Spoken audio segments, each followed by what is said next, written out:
He wanted to leave.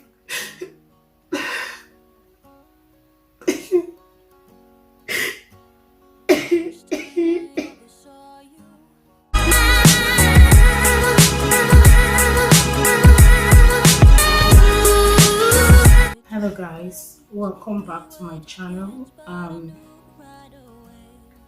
This is probably going to be the most emotional video I'm going to make on this channel, and that's because I'm struggling today.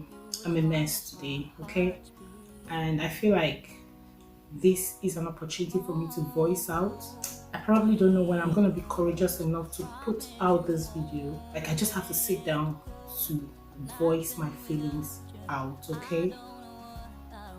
And I'm glad and I'm privileged and I'm grateful that I have a platform like this, okay? And I feel like if I can't use my platform to just air my feelings or be myself or show my vulnerability, then I'm not being real to you guys. I'm going to talk about grief. And that's because I feel like as human beings, we go through a lot and we bottle in a lot. And because we bottle in a lot, it's not healthy for us, okay?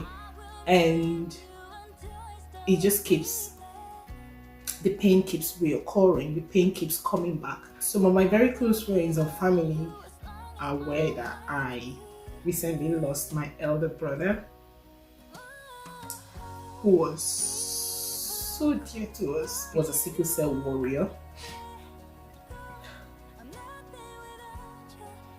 And he was doing so well until death came knocking. You know, the painful part of this whole thing is that he had been through worse situations than the one he was in before he died. But he fought through, like he pulled through. We didn't see the death coming. We thought, okay, it was just something that he was going to get admitted and then he was going to go back. So we were already looking forward to his return home. And the next thing we heard was that his situation had gone worse, and it was a different story entirely. And just like that, he was gone. Prior to this, or before now, we had lost my immediate younger brother. And because my younger brother's death was a shock to us, we didn't really talk about it as a family. We felt like avoiding the topic or avoiding talking about everything that led to his death, or even talking about when he was alive, the things he used to do. We felt it was going to be too painful to discuss, or it was going to keep hurting us, or it was going to keep, hurting our parents especially. So we never ever used to talk about him. And mind you, we had lost him 14 years ago. You know, when you had two brothers, one was a sickler and one was just healthy. So he was like the main person we were hoping was going to be able to support my elder brother, who was a sickle cell warrior.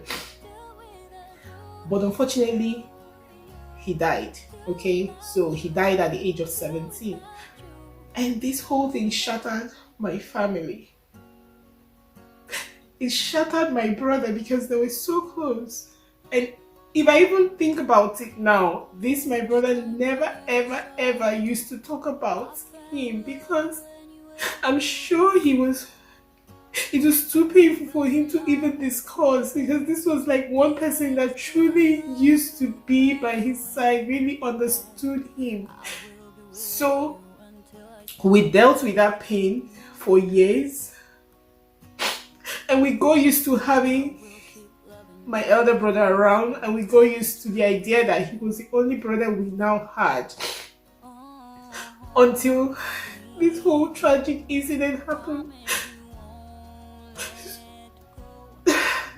You know, the truth is that we actually forgot. To an extent, we actually forgot he was a sickle cell warrior, because he started living life. He started, staying on his own, being independent, even staying away from my parents, which they never let him do initially. So they started letting him do these things. Little did we know it was just a way of him living life a little before he passed.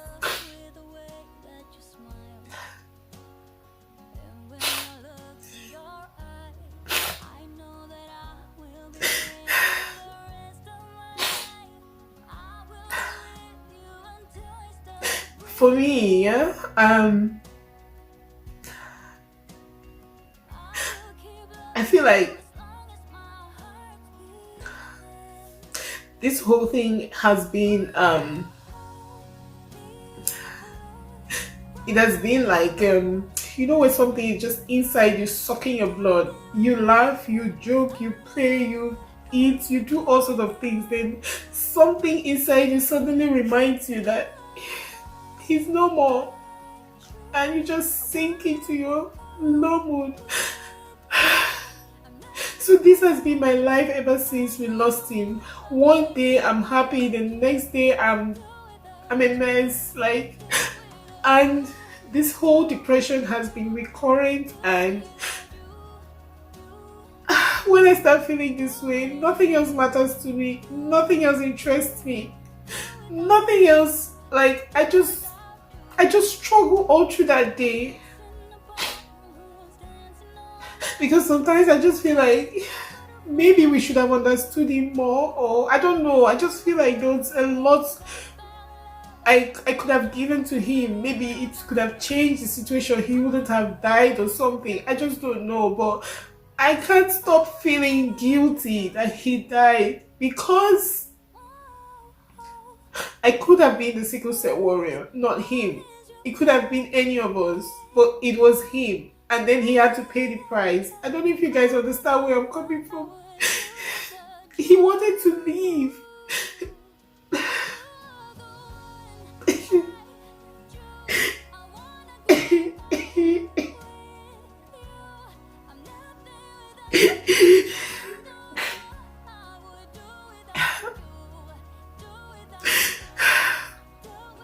I don't know if I can ever get through this whole situation.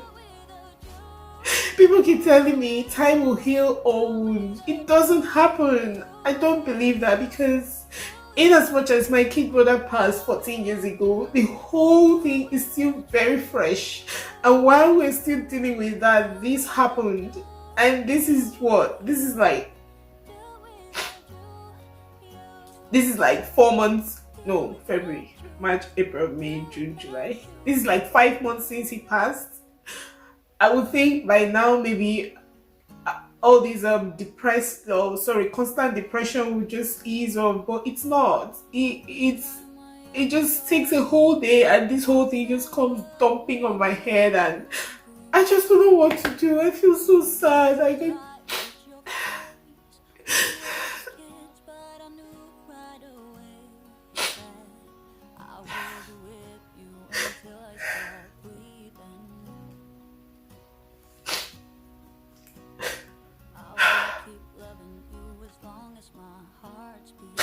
You just never understand this whole thing until you've lost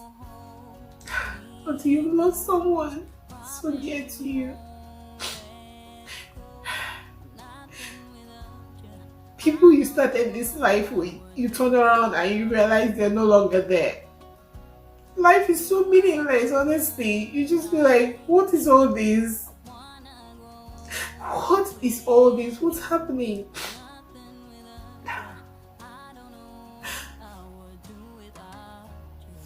So when we lost my brother, people were telling me, be strong for your children, be strong for your children. I'm only a human being. I'm just a human being. And sometimes I just feel like I can't help it. I can't. It's so easy to judge people and tell them, don't cry, you shouldn't be crying, you shouldn't be doing this in front of your children. But I'm only a human being. I can't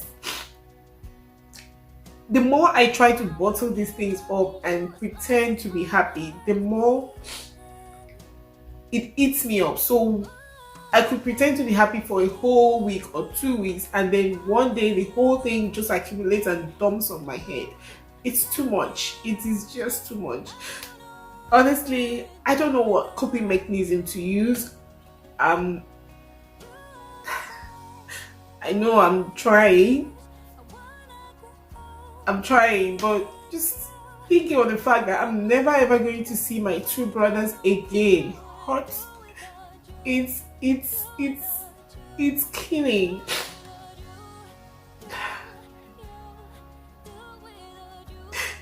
I'm not even gonna talk about the pains my parents are going through, because I don't know, because they have the fear of God in them. Apart from that, I just don't know how they're doing it. I don't know.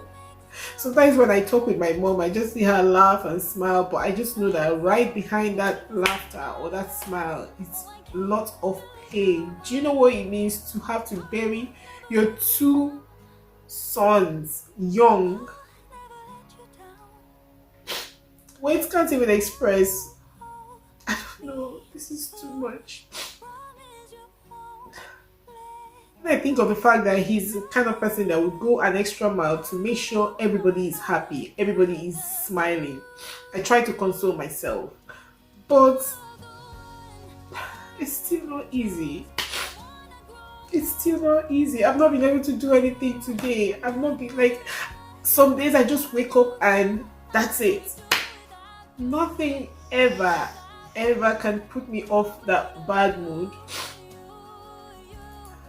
And that's just how I'm feeling today.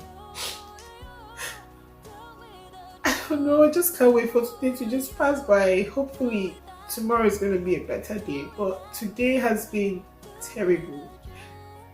So yeah, this is my life. This has been my life since February. Okay, there's always that one day that I'm just flat. There's always that one day that I'm just flat. And it's always so painful. Sometimes I'll just forget and I want to go drop a message for him or just say, hey, how far? And then it hits me that he's no longer there. I'm like, that's it.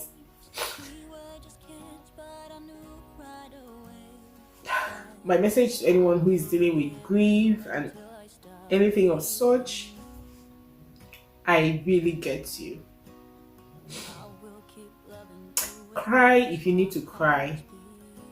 Wail if you need to wail. Because for me, when I cry, it kind of releases a lot of stress from me, or that tension.